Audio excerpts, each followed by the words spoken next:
Padova anche la raccolta di firme per i referendum proposti dai radicali, molti riguardano la giustizia. Nel primo dei 5 giorni in cui l'Unione delle Camere Penali ha indetto l'astensione dell'attività giudiziaria, davanti al Tribunale di Padova si raccolgono firme per i referendum sulla giustizia.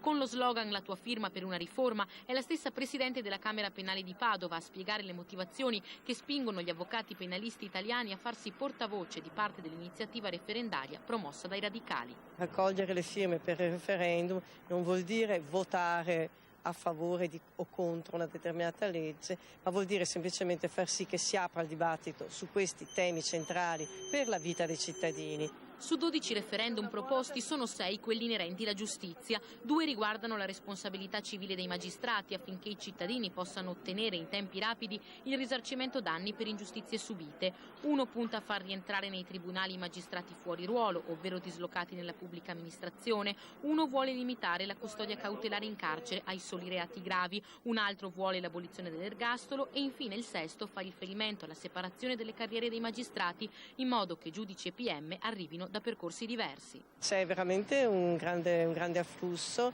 e vedo che al di là proprio anche delle posizioni politico-partitiche eccetera, sono temi sentiti da tutti.